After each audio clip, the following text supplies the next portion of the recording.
Yo voy a ir hablando en tono alto, pero Aritz va a ir subiendo el volumen del micrófono. Simplemente lo que iba comentando, que no han llegado los papeles para todos, pero tengo las diapositivas bien explicadas y voy a intentar que se entienda todo bien. Así que vamos a comenzar ya. Y en primer lugar, la charla está destinada a hablar sobre el origen, el pasado que conocemos sobre el pasado de Marcilla, sobre su historia en general, no únicamente sobre el castillo, ¿de acuerdo? Así que comenzando desde los orígenes, desde el principio, podemos hablar sobre el origen de Marcilla. Esta es una cuestión un tanto complicada, ¿de acuerdo? O sea que voy a pedir especial atención. Y es que, como tal, no tenemos absolutamente ni idea de cuál es el origen de Marcilla. Como tal, ni idea. Sin embargo, tenemos algunas teorías que nos permiten saber más o menos cuál podría ser. La primera de ellas, que igual es conocida por algunos, es la teoría que habla del rey visigodo Gundemaro, la cual dice que en el año 610 fundó un monasterio en lo que hoy en día es Marcilla. Sin embargo, tenemos varios problemas con esta versión. Y es que, en primer lugar, su veracidad. No tenemos ningún tipo de documento, ni certificación, ni nada que nos corrobore que efectivamente sucedió esto. Además, tenemos que hablar, esta fundación supuso, bueno, supuesta fundación, ¿supuso el origen de Marcilla o ya existía un núcleo poblacional previo a esta supuesta, insisto, fundación? Son cuestiones que la verdad no tenemos respuesta, pero como tenemos distintas versiones hay que ir comentándolas todas. En tercer lugar, hay que decir por qué la ubicación de Marcilla, por qué un rey visigodo que tenía su corte en Toledo va a venir a Marcilla y va a fundar aquí un monasterio. Esto se puede llegar a comprender conociendo el relato que habla sobre esta historia. Y es que, según nos cuenta el padre Pedro Favo, en su famosa obra Historia de Marcilla, en la cual me he basado mucho, sucedió una batalla, una rebelión, digamos, vamos a resumirlo así, una rebelión en esta zona de Navarra. Hay quien dice de los vascones, hay quien dice de los cristianos arrianos, que los arrianos es una secta del cristianismo que no cree en la Trinidad, no cree en que Jesús sea el Hijo de Dios. Se cree que hay una rebelión contra los reyes visigodos en esta zona y vino el rey visigodo Gundemaro a luchar contra ellos. Son versiones que hablan de esta historia. Esto es lo que cuenta el padre Pedro Favo en su historia, pero aún así, no nos está hablando de esta historia como una verdad absoluta. Nos está contando una historia que leyó en una antigua crónica que no se sabe muy bien si es verdad. Por lo tanto, tenemos como una versión de muy dudosa veracidad que un rey visigodo llamado Gundemaro, del cual tenemos recientemente un gigante, fundó Marcilla en el año 610. Pero nos vamos a quedar con lo que digo, que es una versión bastante dudosa, porque hasta el mismo padre Pedro Favo nos dice que, hablando claro, ni él mismo se la cree, ¿de acuerdo? La siguiente versión es la que habla del monasterio de Nuestra Señora de la Blanca. Esto quizás es un poco más conocido, es el antiguo monasterio que había en lo que actualmente es la plaza de la iglesia, ¿vale? Esta versión sí que cuenta con más respaldo documental, es más sencilla y es mucho más fácil creérsela, porque hay documentos verídicos que dicen que en el año 1160 la reina de Navarra, Doña Sancha, fundó y dotó las tierras de Marcilla junto con su jurisdicción y demás, para la fundación de un monasterio. Donó todas las tierras que había por aquí para la creación de un monasterio de la orden cisterciense. Cisterciense bajo la advocación de Nuestra Señora de la Blanca, de ahí el nombre del monasterio. Esto además debo decir que tiene lógica histórica, porque el motivo es que en el siglo XII que nos encontramos, en el año 1160, el siglo XII que es, la Iglesia católica va a pasar por una crisis de identidad. Los antiguos monasterios van a empezar a ganar muchas riquezas, muchos señoríos, mucho poder, y va a haber una crisis de identidad porque se van a empezar a desligar los monasterios y la iglesia de esa austeridad, de esa espiritualidad, de esa cercanía con Dios, se van a empezar a desligar y va a haber una crisis de identidad. Y por este motivo, justo en el siglo XII, en el momento que nos encontramos ahora, va a haber un gran resurgimiento de la espiritualidad cristiana, con la fundación de monasterios cistercienses que siguen la orden de San Bernardo, la famosa orden Ora et Labora, es decir, un llamamiento a volver a esos orígenes austeros, a volver a la espiritualidad, a renunciar a los privilegios y a la riqueza, ¿vale? O sea que incluso lógica histórica tiene este documento que tenemos del año 1160. Documento que además será confirmado 20 años después por el rey de Navarra, Sancho VI el Sabio, ¿de acuerdo? con el cual añadirá que los labradores de la villa de Marcilla pasen a estar bajo la autoridad del monasterio, lo cual significa que Marcilla va a pasar a ser un señorío monástico, que se llama monástico porque es un señorío de un monasterio, le pertenece a un monasterio. ¿Por qué comento esto de que Marcilla pasa a ser un señorío? Porque es importante decir que Marcilla, desde este momento hasta el año 1812, con la Constitución de Cádiz, va a ser un señorío de forma ininterrumpida. No va a ser nunca una tierra libre, digamos, siempre va a haber un señor y un dueño de Marcilla, desde 1160 hasta 1812, ¿vale? Esta foto de aquí es una talla de la que se supone que es Nuestra Señora de la Blanca. Se encuentra en la ermita de la Virgen del Plu. Hay cierta duda sobre que efectivamente represente a Nuestra Señora de la Blanca, pero bueno, por lo menos por la plaquita que hay ahí en la Virgen del Plu se supone que representa a esta Virgen. En cualquier caso, tenemos de momento dos versiones. La fundación de Marcilla por un rey visigodo, la cual tiene una dudosa veracidad, y la fundación de Marcilla en el año 1160 con la fundación de este monasterio llamado de Nuestra Señora de la Blanca, el cual además llegará un momento en el que cambiará su nombre a Santa María de Marcilla, ¿de acuerdo? Una simple prueba rapidita, ¿de acuerdo? ¿Cómo sabemos que cambió su nombre a Santa María de Marcilla? Pues hay muchas pruebas, muchos documentos. Este es uno de ellos, en el que simplemente la abadesa del monasterio de Marcilla reconoce que el monasterio se llama así. ¿Por qué? Porque en este pequeño documento, que es simplemente un recibo en el que la abadesa reconoce que ha recibido un pago, se nombra a sí misma como Miramonda de Agramont, por la gracia de Dios, abadesa del monasterio de Santa María de Marciela. Bueno, Marciela, Marcilla, Marecilla, Marcirilla, va a tener diversos nombres a lo largo de toda la Edad Media, pero todo lo mismo, Marcilla. Con lo cual, tenemos estas dos versiones. ¿Cuál parece ser la más acertada, la que más lógica tiene, lo que podría ocurrir en realidad? He querido poner este texto que aparece en un documento del archivo municipal del siglo XVIII, si no me equivoco, y he copiado literalmente lo que pone. Y el autor de este documento nos menciona sobre el origen de Marcilla. La primitiva fundación atribuida a Guntemaro, rey godo, está tan desnuda de apoyos verosímiles que sería tan ridícula su impugnación como la misma fábula que se pretende introducir en la historia. Es una frase un poco rara, pero viene a decir más que nada que resulta tan ridícula esta versión que es igual de ridícula defenderla como lo es la versión en sí, ¿vale? O sea que no la defiende para nada el autor. Y dice, sábese por documentos ciertos que la reina doña Sancha de Navarra, mujer de don Sancho el Sabio, fundó y dotó este monasterio en la villa de Marcilla para religiosas de San Bernardo, en 5 de agosto del año 1160. ¿Qué pasa el 5 de agosto en Marcilla? Muy bien. Bajo la advocación de Nuestra Señora de la Blanca, cuya fundación confirmó su marido en 1181. Por lo que se ve, el autor defiende la segunda versión, la de que Marcilla se fundó junto al monasterio de Nuestra Señora de la Blanca, que luego se pasará a llamar Santa María de Marcilla. Insisto, el antiguo monasterio que había donde actualmente está la plaza de la iglesia. Y continúa. Permanecieron las religiosas en este monasterio y señorío de Marcilla hasta que en 1407, a instancia de don Carlos III de Navarra, Benedicto XIII, reconocido por Papa en España, desterró a las monjas al monasterio de Cambrón, que después pasaron al de Santa Lucía de Zaragoza, por ciertos crímenes de que las acusaron y constaban por la información que se recibió. Desde entonces quedó unido al monasterio de la Oliva.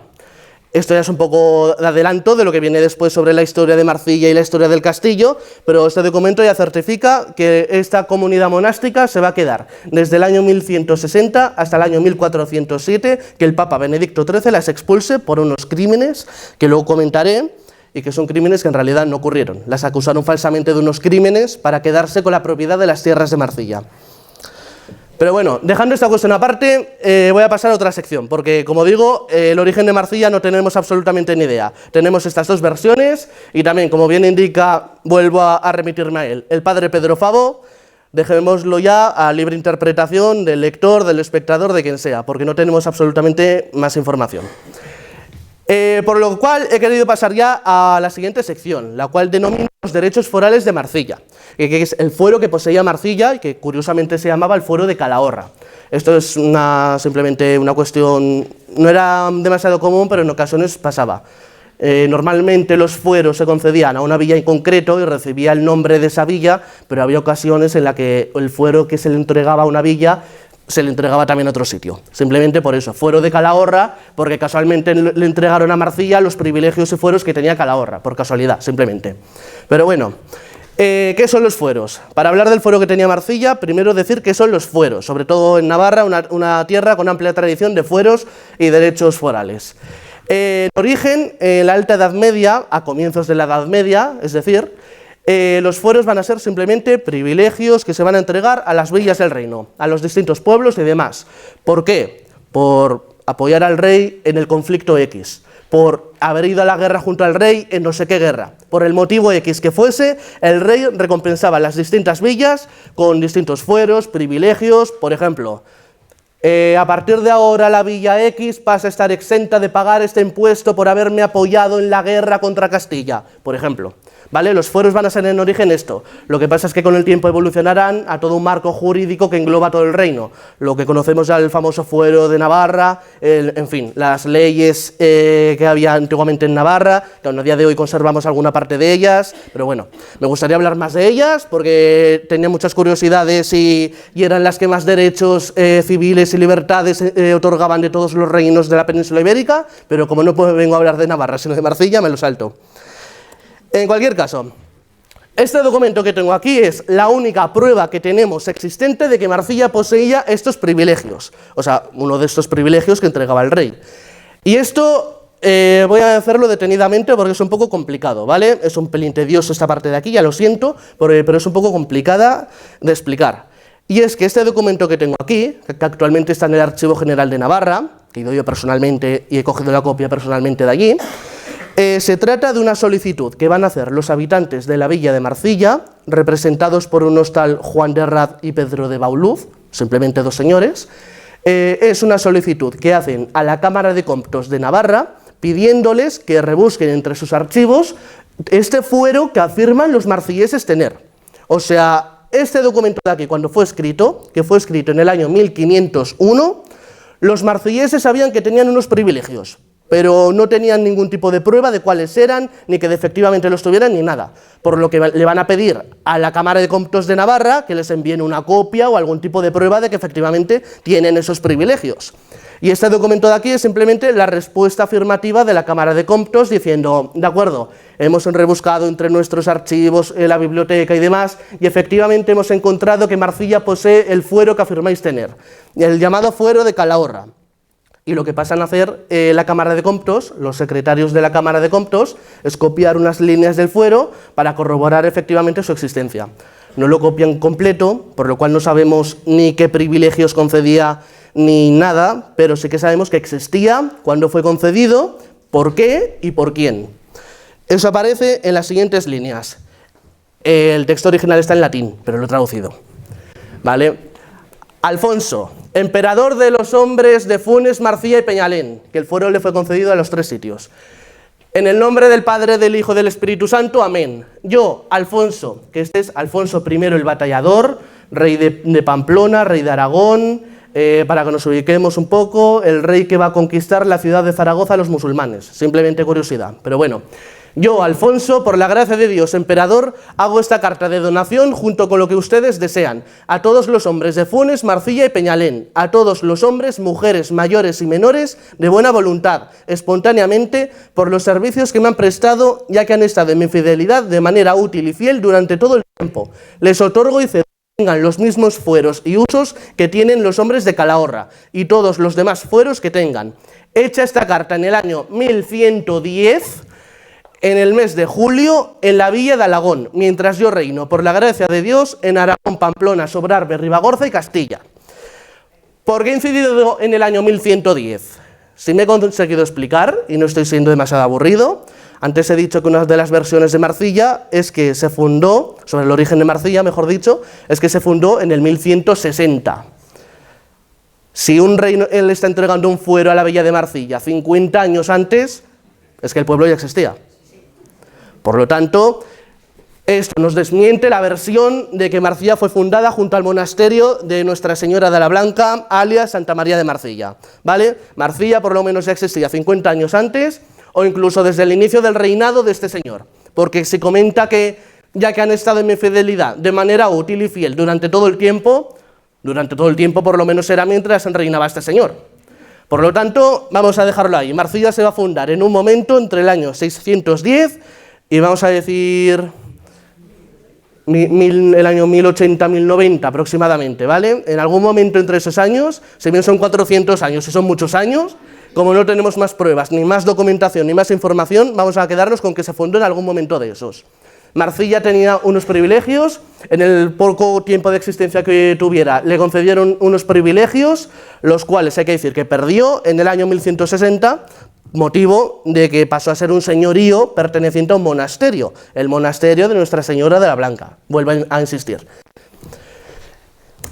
Continuando, el castillo. Esto ya es un poco más conocido por todos, digo yo, sobre todo también por las visitas guiadas. Pero bueno, con respecto a la estructura, que aquí tenemos varias cosas a comentar, el castillo es un castillo de estilo gótico, que llamamos. Uy, se ha ido. Ahí, vale. Es un castillo de estilo gótico. Ahora que se me había ido.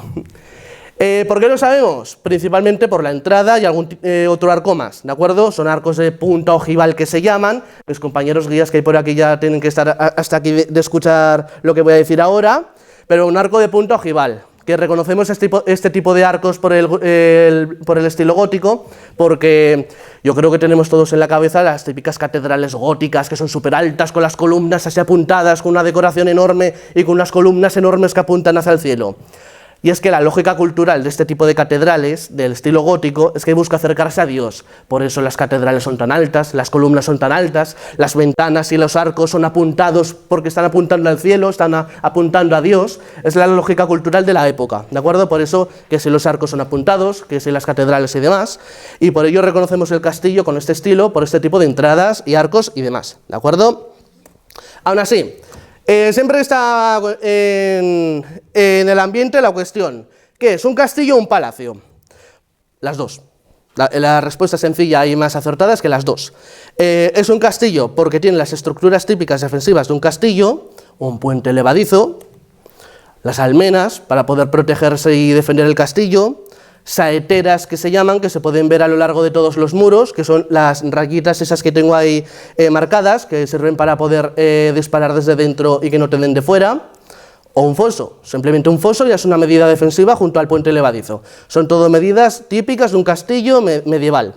Sin embargo, también le decimos palacio porque yo creo que todos los presentes, también la ventaja de que esto es en Marcilla es que la mayoría ya sabemos que aquí vivían unos marqueses.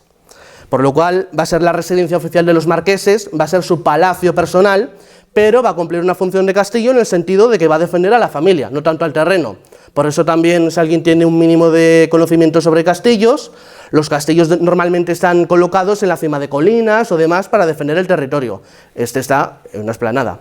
Marcilla es una explanada que encima está bañada por los ríos Arga y Aragón. También hay una de las razones de por qué este castillo está construido aquí, porque el monasterio construido aquí, es una llanura muy fértil. Por lo tanto, la lógica, más allá que defender el terreno, es defender a la familia que vivía aquí, que es la cual voy a comentar ahora, la cual voy a explicar ahora, en cuanto termine con esta sección. Cabe decir que hay ciertas dudas sobre la estructura del castillo, de cómo era antiguamente. La verdad yo tenía pensado de que tal cual vemos el castillo ahora es lo más parecido que habría en origen cuando se construyó, pero hay ciertas pruebas que he encontrado en documentos que dicen lo contrario. Por ejemplo, esta pequeña descripción de aquí habla sobre cómo una pequeña parte del castillo era, por lo menos en el siglo XVIII. Está comentando, el señorío recayó en Mosén Pierres de Peralta, el señorío de Marcilla. Este señor, imagino que lo conoceremos, si no, luego lo explico quién es. De quien descienden los actuales marqueses de Falces, y tienen en la villa de Marcilla un palacio o casa fuerte, que es un sinónimo de palacio, con fosos, luces, cañoneras, y todavía se conservan parte de las murallas y 3 torres con un águila imperial sobre los machones. Si dice que se conserva parte de las murallas, es que no estaban completas. Si dice que tiene 3 torres, es que no tiene las que conocemos todos a día de hoy. Y además dice que tenía un águila imperial, es decir, un águila esculpida a piedra en algún punto de la fachada, sobre los machones. que los machones suelen ser como pequeñas columnas o demás ubicadas para reforzar las estructuras. Por lo cual, no tengo absolutamente ni idea, pero en algún sitio debería haber águilas esculpidas, debería haber algún tipo de símbolos heráldicos y demás que desconocemos a día de hoy. Incluso la gente más mayor en Marcilla que recuerda el castillo, cómo era en origen, por fotos además que he visto, son cosas que desconocemos de cómo pudieron llegar a ser. Otra prueba es este informe descriptivo del castillo del año 1788, ¿de acuerdo? El cual dice: hay un palacio de la marquesa de Falces, señora actual de Marcilla, o mejor castillo, con foso, luces, cañoneras o flecheras a 4 caras. Cimientos se ven de murallas, aberturas de puente levadizo, garitas y capilla, oratorio, escudos del marqués solamente. Todo esto está aún a día de hoy. La capilla está, el oratorio antiguo está, el escudo del marqués está, el escudito de piedra gay en la entrada del castillo. Todo esto aún continúa a día de hoy. Pozo de agua, continúa. Calabozo, ahora mismo no existe, pero sabemos que había un calabozo. Antiguamente. Mina subterránea, no está a día de hoy, pero sabemos, aún la gente más mayor aún recuerda que había una mina subterránea debajo del castillo. Pero aquí volvemos a lo mismo. 3 torres, únicamente dice 3, y que yo cuente el castillo tiene 3 en un lado, otras 2 ya son 5, y una curva, podemos decir 6. Podemos decir que en total un total de 6 torres. Un águila imperial, otra vez, figurada sobre los 3 machones, otra vez, 3 machones que miran a la villa. Que miran a la villa, la verdad, desconozco qué lado serán, pero yo me imagino que será las 3 torres que dan con lo que es la Callana de Velasco, donde está la alcaldía, donde está todo lo que es la parte del ayuntamiento actualmente. Imagino que serán esas 3 torres. Y luego, simplemente como curiosidad, continúa diciendo: la armería del castillo contenía numerosas adargas, petos, morriones, picas y todo género de armas y arneses, entre ellos la armadura de Mosén Pierres, discutido personaje que en 1469 asesinó al obispo de Pamplona. Luego lo comentaré mejor. En la cámara del marqués se guardaba antiguamente la famosa tizona del Cid. Esto de la famosa tizona del Cid lo he querido poner también porque ya me imaginaba que algún compañero vendría del grupo de guías, sobre todo también para una cosilla que no es del todo cierta, que a veces decimos. En cualquier caso, pasando a la historia del castillo, que voy a incidir mejor en todo lo que había, he dado los papeles que hemos entregado a la entrada para no perderse. Aparecen distintas flechas de colores y aquí las tengo también indicadas, la flecha del color de quien vamos a hablar. En cualquier caso, la flecha roja, la primera, se trata de Mosén Pierres de Peralta el Viejo, que se le llama, ¿de acuerdo? Que es quien construyó este castillo aproximadamente en el año 1420, ¿vale? Este señor va a pertenecer a la familia Peralta, una de las familias más importantes que había en la Navarra del siglo XV. En muy poco tiempo van a ascender socialmente en el reino y van a llegar a tener trato directo con el rey, una posición privilegiada en la corte, van a ser gente muy, muy importante. Una prueba, por ejemplo, que en el año 1416, esto es un poco de historia, pero también para comprender la importancia que tenían y comprender el patrimonio que hay aquí, que no eran 4 mindundis los que habían aquí viviendo, en 1416 fue nombrado este señor rico hombre. ¿Qué es esto? No significa que sea un hombre con muchas perras, significa que en el escalafón de nobleza es inmediatamente lo que hay por debajo de los príncipes, o sea, es la más alta y exclusiva nobleza que existe en el reino. Por lo tanto, gente importante, con trato directo con el rey, con la realeza y demás, con decisiones a tomar importantes en la corte y puestos en la corte. La conclusión es que todos estos cargos y servicios al monarca le permitieron adquirir un amplio patrimonio, tanto económico como territorial, que estaba este señor al servicio del famoso Carlos III el Noble, de la avenida Carlos III de Pamplona, el famoso rey de Navarra, ¿vale? Y todo esto pues, le permitió adquirir un amplio patrimonio, como indico, tanto económico como territorial. Un ejemplo del patrimonio territorial es este documento que tengo aquí. Tenemos aquí en el ayuntamiento, en el vestíbulo de antes de entrar al ayuntamiento, una copia.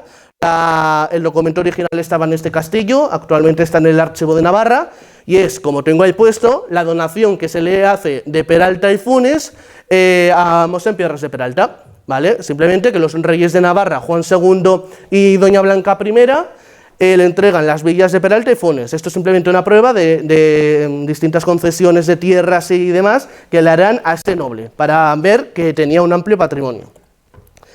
Simplemente, curiosidad, ¿cómo eran este tipo de donaciones? Lo leo rapidito, que no tiene mucho más. Hemos otorgado y otorgamos perpetuamente para él y sus descendientes y su aumento los lugares de Peralta y Funes, con todos los derechos, impuestos, rentas y deberes que cualquier habitante en dichos lugares nos deba. Y luego continúa. Y también los homicidios menores, homicidios y otras cargas arbitrarias, junto con toda la jurisdicción inferior y media. Exceptuamos y reservamos solamente para nosotros la alta justicia de sangre, de manera y forma similar a como el mencionado Mosén Pierres tiene en los lugares de Andosilla y Marcilla. Y es que este señor, Mosén Pierres de Peralta, ligando esto con lo que comentaban antiguamente antes sobre unas acusaciones que se le hicieron a las monjas del monasterio, en el año 1407, Mosén Pierres de Peralta, este señor, acusó a las monjas de este monasterio que había en Marcilla de unos crímenes, de unos asesinatos que habían tenido lugar en la villa, y consiguió, por la influencia tan grande que tenía, y he intentado mostrar, por la influencia tan grande que tenía, consiguió que el Papa las expulsara del monasterio, y así se quedó con las tierras de Marcilla en 1407. Luego consiguió Andosilla, luego consiguió Peralta y Funes, en fin, irá consiguiendo distintas tierras y demás. Y bueno, lo que comentaba antes del escudo de la entrada, para que quedara bien claro que este castillo era suyo y pertenecía a su familia, puso el escudo de su familia en el arco de la entrada, que aún lo tenemos a día de hoy. Pasamos a su hijo, la flechita azul, ¿vale? Aquí simplemente voy a comentar que va a tener la misma importancia, incluso más que su padre. ¿Por qué? Va a ser la mano derecha y el más fiel, consejero, amigo del rey Juan II de Aragón. Una pequeña curiosidad es que he leído yo el testamento de este señor y comenta que quería que su testamento se guardara en la catedral de Pamplona, como pone Santa María de Pamplona. La pequeña curiosidad es que nombra a la catedral de Pamplona como la SEO de Pamplona. La SEO es una palabra de origen aragonés, de lengua aragonesa, lo cual ya se ve, la cercanía que tenía con el rey Juan II, que era de origen aragonés. Incluso se le pegó su forma de hablar, no su idioma natal, el aragonés. Es una pequeña curiosidad. Pero bueno, también va a ser uno de los principales diplomáticos que va a llegar a los acuerdos para el matrimonio de los reyes católicos. Pongo los datos principales y demás, sobre todo para ver la importancia que tenía esta familia, que insisto, que no eran cuatro mindundis, tenían mucho poder, mucha influencia, ¿vale? Y ellos de Marcilla. No sé si hay alguien aquí de origen peraltés.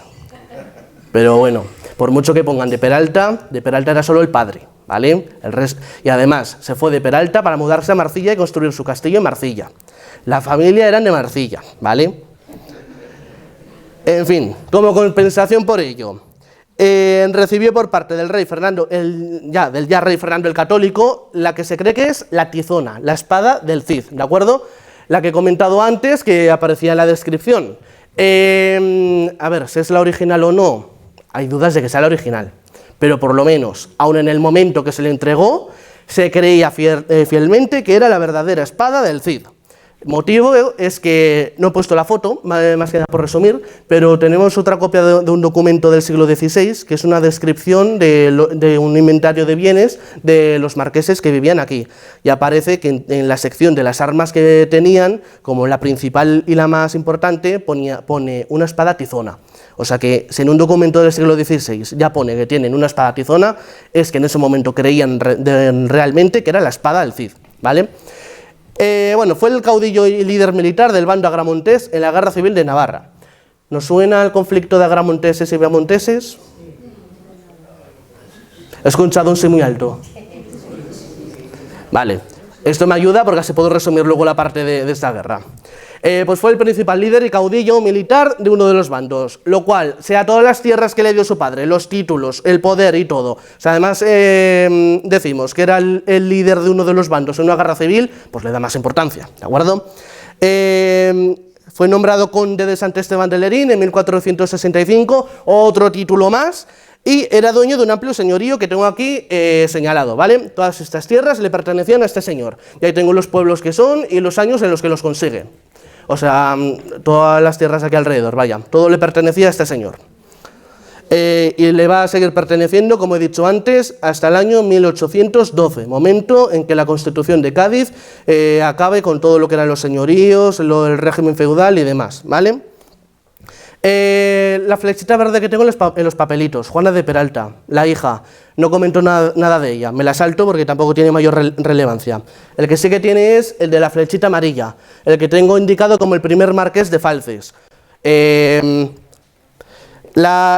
señor heredará todo el patrimonio familiar y seguirá siendo uno de los principales líderes en la guerra civil, porque es un conflicto que se va a extender durante varios años. Decir que, ¿cómo consiguió el título de marqués de Falces? Pues que tras la conquista de Navarra, en el año 1512, el rey Fernando el Católico pues ofrecerá una serie de perdones a aquellos nobles que se levantaron en su contra por defender el reino de Navarra, ¿no? Pues esta serie de perdones ofrecían pues que si te entregamos títulos, te entregamos tierras, a cambio de que me reconozcas a mí, Fernando, como el nuevo rey de Navarra. Alonso Carrillo aceptó estos tratos con Fernando el Católico, además por la buena sintonía que tenía ya con esa familia. Ya se fue nombrado marqués de la villa de Falces, y a partir de ahora todo lo que es el señorío de Pierres de Peralta y el señorío de la familia Peralta se denomina ya como marquesado, y la cabeza del marquesado el castillo de Marcilla, ¿vale? Como el último punto he puesto Ana de Velasco y la leyenda del castillo. Esto la verdad me va a venir muy bien que esto sea Marcilla, porque yo creo que no hace falta que... Todos conocemos la leyenda, ¿verdad? No hace falta que la explique, todos la conocemos, ¿verdad?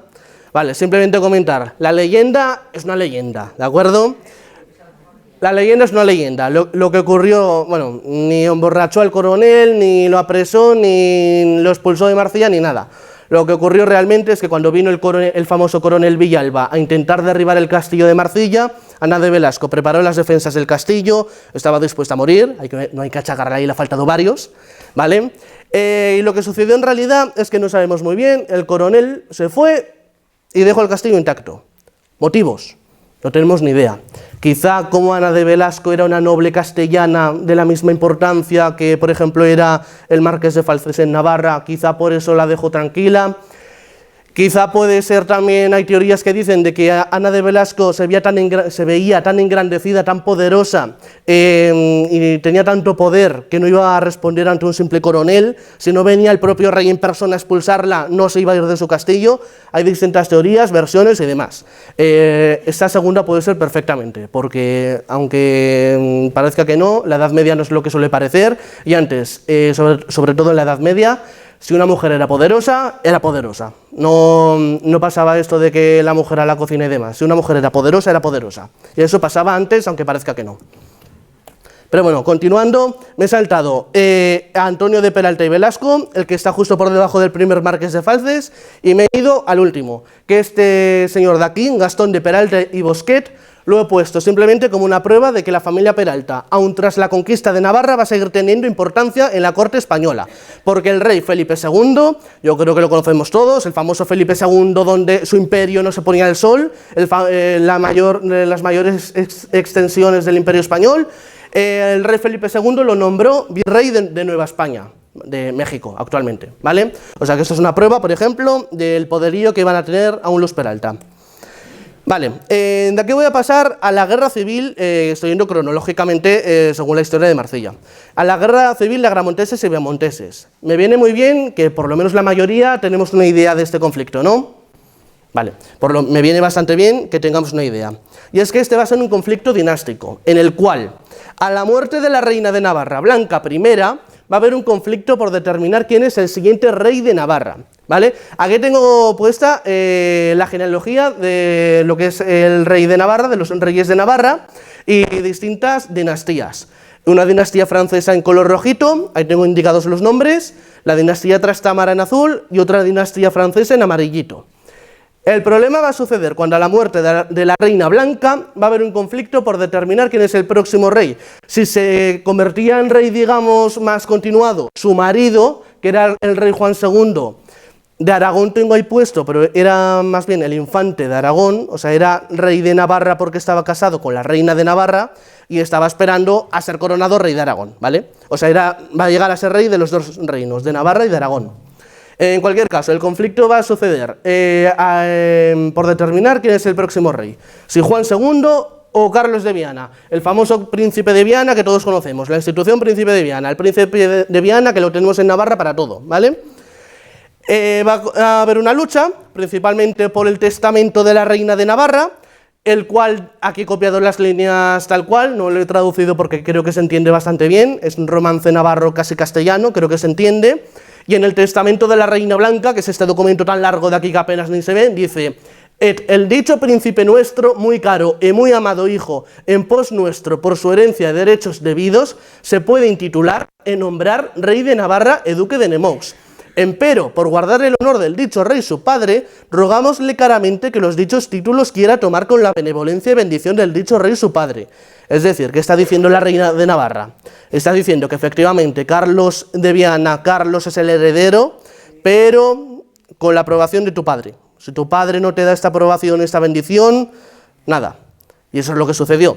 Juan II tenía mucha aspiración de poder y al final no le dio esa aprobación al hijo para ser el rey de Navarra y hubo una guerra civil que, si bien la guerra en sí será más cortita, los conflictos se van a extender desde 1450 hasta 1522, o sea, por más de 50 años, por 70 en total, ¿vale? Y simplemente decir que la guerra civil se va a dividir en dos bandos, los agramonteses y viamonteses, de ahí el nombre. Los agramonteses van a estar encabezados por las familias Navarra y Peralta, la familia Peralta encabezada por Pierres de Peralta, el joven, no el que construyó el castillo, sino su hijo, conde de Sant Esteban de Lerín, que estaban a favor del rey Juan II, y los beamonteses por Luis de Beaumont. Yo creo que el conde de Lerín es un título bastante reconocido en Navarra, ¿no? Más o menos, al menos oír el conde de Lerín, pues por este señor, que estaba a favor del príncipe Carlos de Viana. Y ahí en este mapita de aquí, pues se ve más o menos la división de Navarra para la guerra, ¿vale?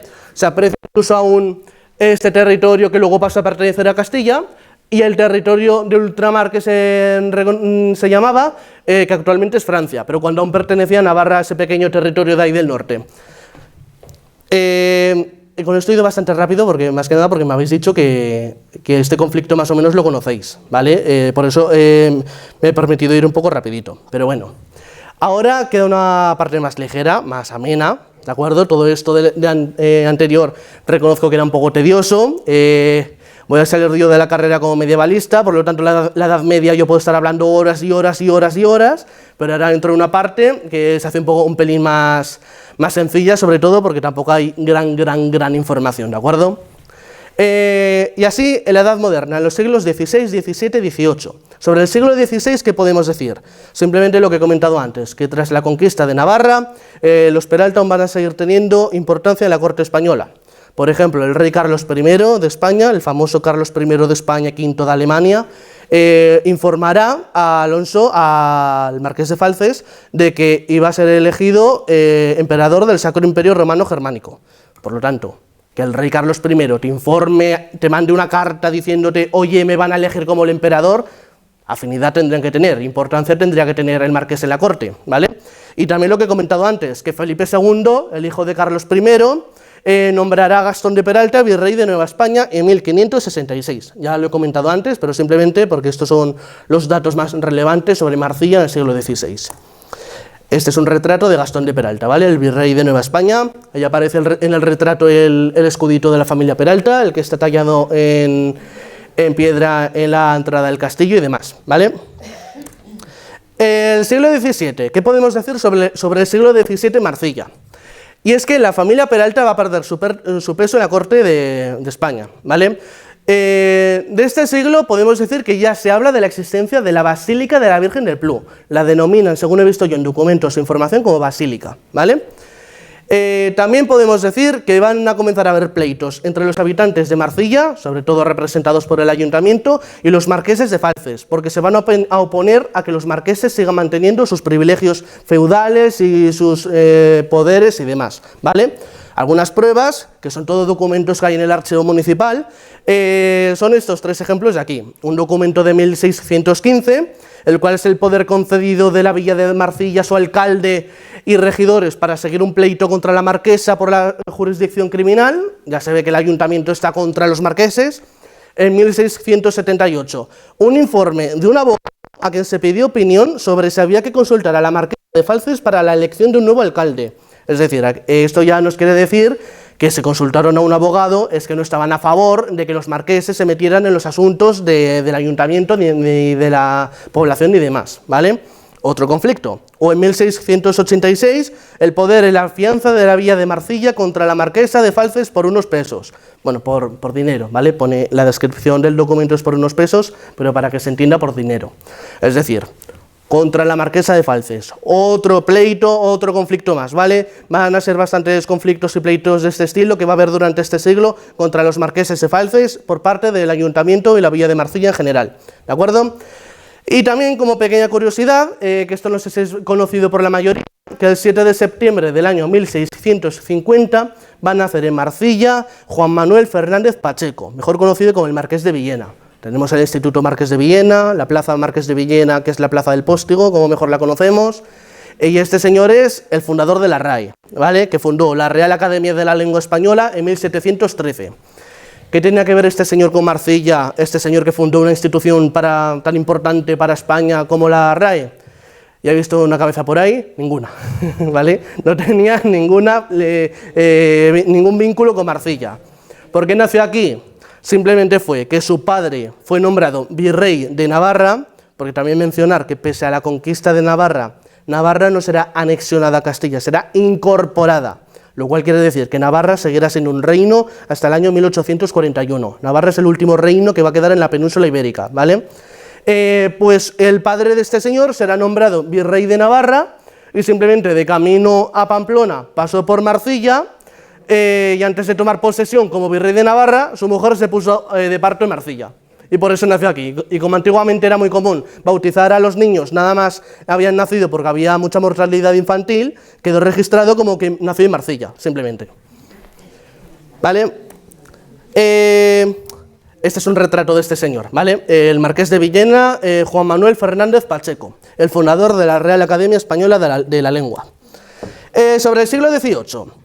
Me he quedado en un estado ahí un poco que no he mencionado mucho más del monasterio. Nos habíamos quedado con que se había cambiado el nombre a Santa María de Marcilla, ¿vale? Que Pierres de Peralta había expulsado a las monjas de este monasterio y se había hecho con el señorío de Marcilla. Sí, pero el monasterio se volverá a poblar, habrá otra comunidad monástica, ¿vale? Y esta comunidad nueva que vendrá al monasterio cuando Pierres de Peralta adquiera el señorío del pueblo, se quedará aquí hasta el siglo XVIII, cuando lo tendrán que abandonar por ruinas. Y así, en su lugar, se va a construir un nuevo monasterio-convento entre los años 1773 y 1783, que es un nuevo monasterio cisterciense, bueno, monasterio-convento, mejor dicho, en otra ubicación. ¿Que esta nueva ubicación cuál es? La actual del monasterio de los Agustinos Recoletos, ¿vale? Entre los años 1773 y 1783 es que se va a edificar el convento actual de los Agustinos Recoletos, donde esta comunidad cisterciense pasarán a vivir porque el antiguo monasterio, el que tenemos en la cabeza que había en la plaza de la iglesia, empezó a estar en ruinas. Los motivos principales de las ruinas, el padre Pedro Favo dice que son estos de aquí: por estar construido por malos materiales, porque un terremoto en 1755 lo dejó muy maltrecho y por unas inundaciones del río Aragón. Dice que son las principales razones. Sin embargo, ya indican que dos de ellas no tienen sentido alguno, ¿vale? Las inundaciones del río Aragón dice que mucho sentido no tienen porque no hay ningún tipo de prueba de que una inundación pudiera pasar por aquí. Por estar construido con malos materiales, tampoco hay pruebas. ¿Pasa algo por ahí? No. Yo tengo un documento que ese monasterio se vendió en 1819. ¿A los agustinos? No, los cistercienses los vendieron. Sí. Y tengo un documento de 1818 que un maestro albañil y un maestro carpintero valoraron el convento y se lo vendieron a no sé quién. A uno de Peralta, sí. No sé de Peralta, porque a raíz de esas pinturas lo compró mi abuelo. Pero sí, a ver. O mi bisabuela, no sé. Me lo estaba saltando por resumir y porque tampoco quiero que se me acumule el tiempo. Veo que voy bien de tiempo, pero bueno. Me estaba saltando un pelín esa parte. A ver, El padre Pedro Favo da estos motivos y ve el más fiable el de en medio, el de que un terremoto dejó el monasterio maltrecho y lo tuvieron que abandonar por ruinas y demás. Ahora, lo que quería decir, que el padre Pedro Favo diga esto y que haya escuchado y haya leído algo sobre ello, no quiere decir que sea totalmente cierto, ¿de acuerdo? Como por ejemplo lo de que el rey visigodo Gundemaro fundó Marcilla, como demás, ¿vale? Hay distintas cosas, distintas versiones, distintas historias que no tienen por qué ser verdad todas. Con respecto a lo que comentas, el monasterio de Marcilla sí que fue vendido, sobre todo por las desamortizaciones de Mendizábal y demás, y fue vendido, yo no recuerdo el nombre, pero a uno de Peralta. Todo el monasterio y las tierras de ahí le pasaron a pertenecer a un señor de Peralta. El documento es exacto, me dices que es la venta del monasterio. Sí, en 1818, la valoración del monasterio por un maestro, y además por el sí, pues será la... un maestro albañil y un maestro carpintero, Sí. y en 1819 es cuando se hace la venta, como no había notaría entonces, un documento privado, firmando por los cistercienses y con testigos y tal. Pero el monasterio de los agustinos, el que actualmente es de los agustinos. No.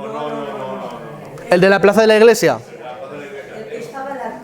Vale, sí, también. En la plaza de la iglesia había otro monasterio que estaba en lo que estaba detrás de las escuelas del baile. Era la casa de la La materia, casa de la Matea es el primer convento que hubo. el primer monasterio que hubo.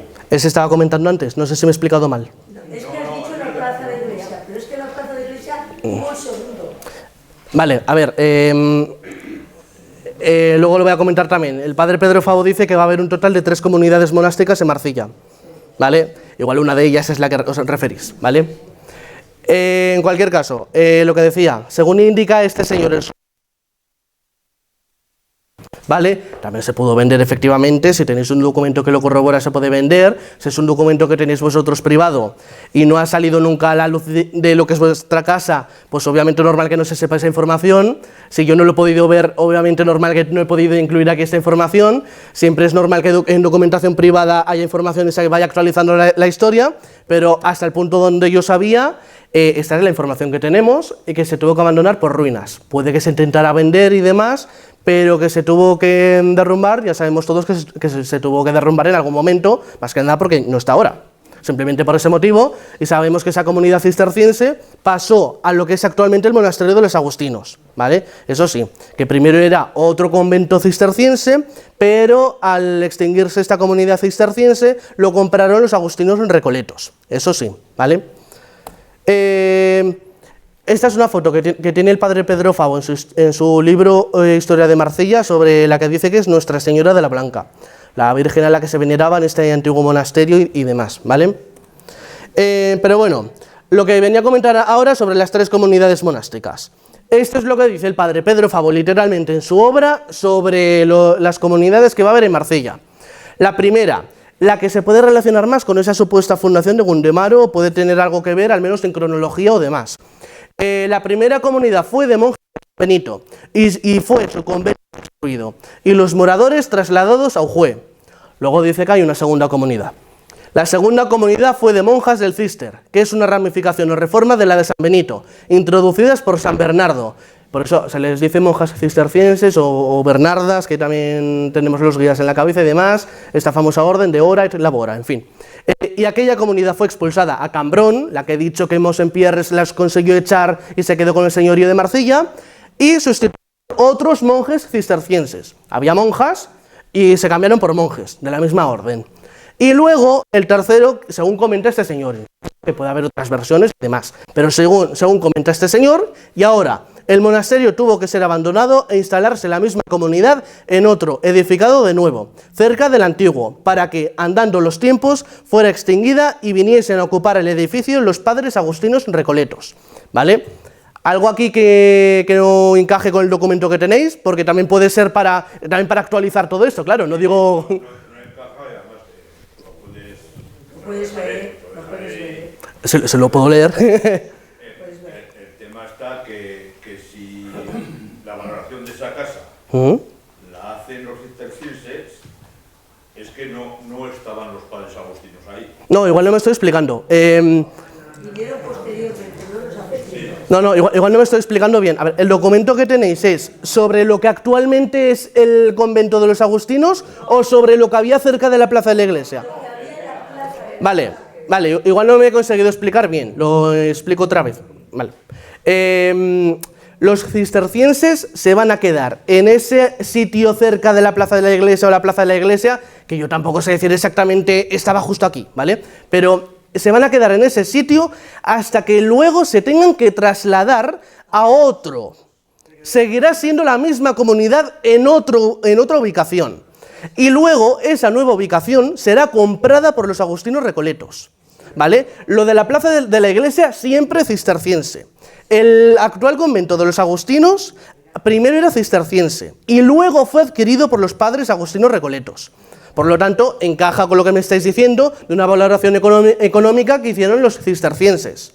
Por eso, el monasterio que había antiguamente en esa ubicación, siempre cisterciense, comunidad cisterciense, que tuvieron que abandonarlo por estar en ruinas, según comenta aquí el padre Pedro Favo, lo cual encaja con lo que me comentáis. Lo que sucede es que posteriormente el sitio a donde se mudaron, el nuevo edificio que construyeron, es el que actualmente es de los padres agustinos recoletos, ¿vale? ¿Me he explicado mejor aquí? Vale. Y en el siglo XIX, aquí he puesto ya poquita cosa porque veo que ya me quedan 10 minutos. Lo que he dicho, el nuevo convento adquirido por los cistercienses el nuevo convento edificado por los cistercienses fue adquirido por los agustinos recoletos. Y simplemente la información de la azucarera de Marsella, ¿vale? No he puesto demasiado porque aquí la mayoría ya la conocemos y demás, sabemos cuándo se derrumbó y demás, pero simplemente que en 1898, tras la pérdida de Puerto Rico, Filipinas y Cuba, pues hubo en España una crisis bastante grande, sobre todo por los recursos que venían de estos territorios y demás, y que dejaron de venir, obviamente, y se construyeron varias azucareras y demás, siendo la de Marsella una de ellas, que se llegó a convertir en la industria más importante de Navarra, o como poco de las primeras más importantes de Navarra, ¿vale? Por último, para finalizar, quería poner unas fotos que tiene el padre Pedro Favo en su obra y algunas que también he cogido de la página web de Cultura del Gobierno de Navarra. Esta, por ejemplo, la tiene el padre Pedro Favo, ya se ve que es una vista del castillo desde lo que es el cine. Las voy pasando poco a poco porque veo que tengo tiempo, ¿vale?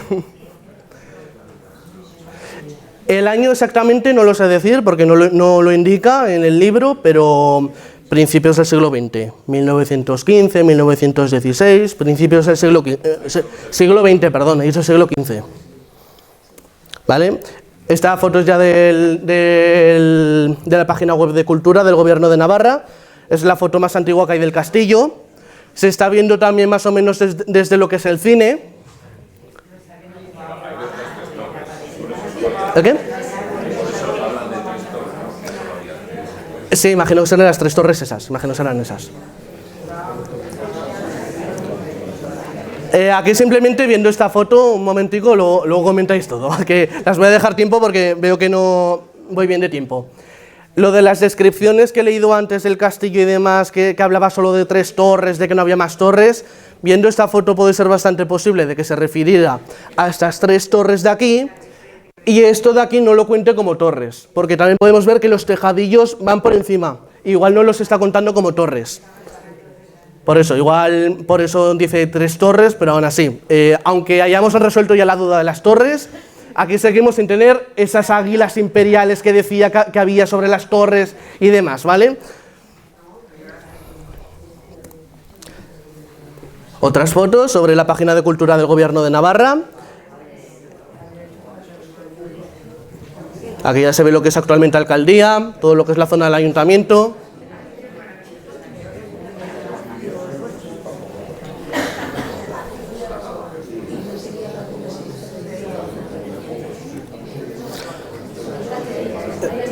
Esta parte de aquí es, digamos, una foto del castillo echada desde lo que sería el Covirán. Si tú desde el Covirán miras el castillo, pues esa torre que está así más aplanada, digamos. Sí, sí.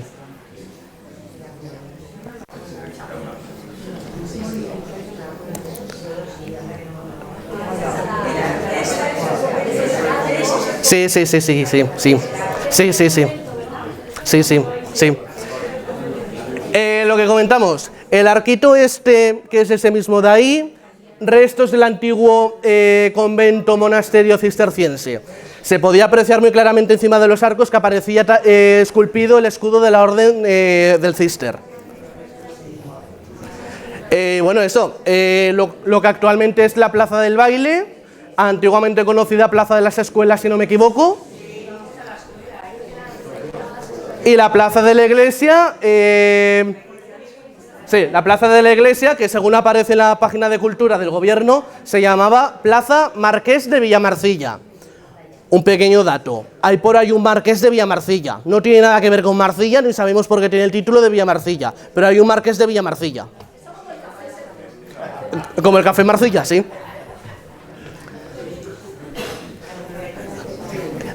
Estas de aquí me parecen bastante bonitas.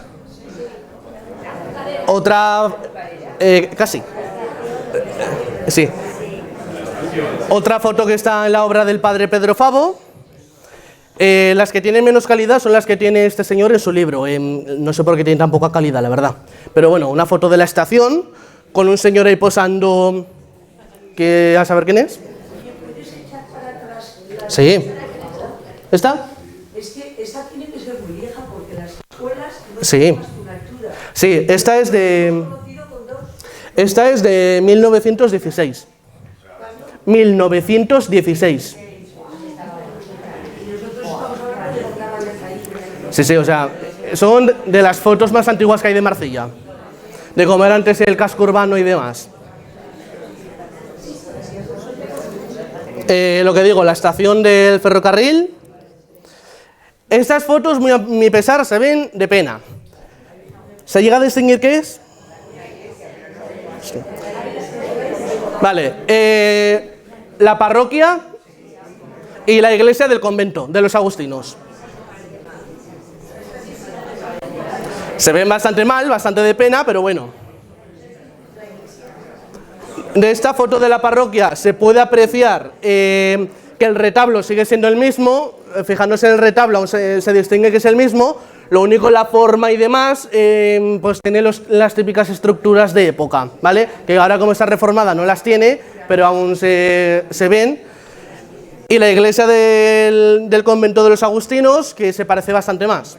Se ve borrosa la foto y demás, pero tiene la misma estructura y demás.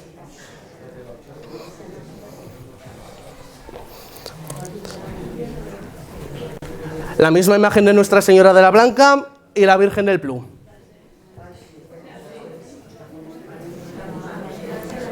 Que sigue siendo la misma figura, o sea, tiene la misma cara y todo, sigue siendo la misma.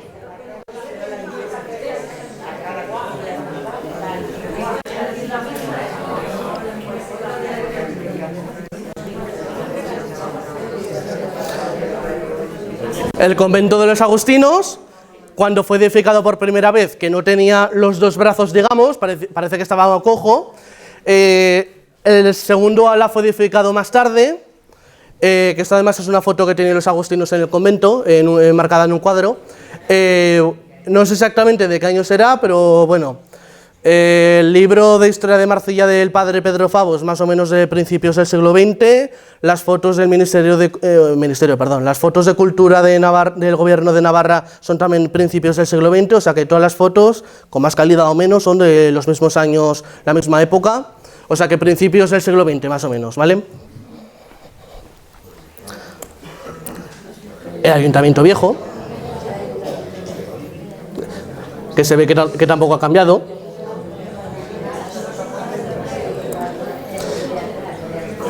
Y esta foto de aquí, que incluso voy a pedir ayuda de los que estamos aquí. Sí, sí. Sí.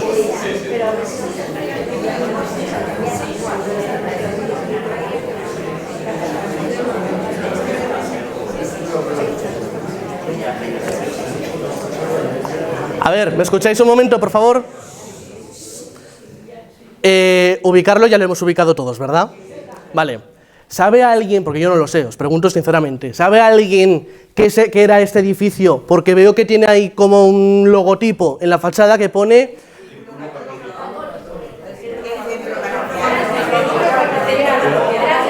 Vale, seguía siendo un centro parroquial. Ah, que no lo sé, yo no lo sabía. Que yo no lo sabía. Vale, yo no lo sabía yo eso.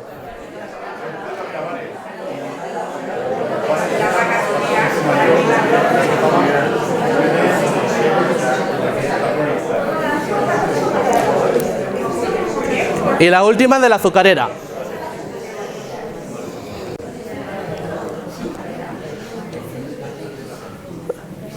Nuevamente está de mala calidad la imagen, pero bueno, se aprecia bastante bien la azucarera y demás. Y hasta aquí, ya no tengo más, de tiempo muy bien, justo se acaba de cumplir 1 hora, me ha ajustado bien al tiempo. Espero haberlo hecho ameno, no haber sido demasiado aburrido. Vale.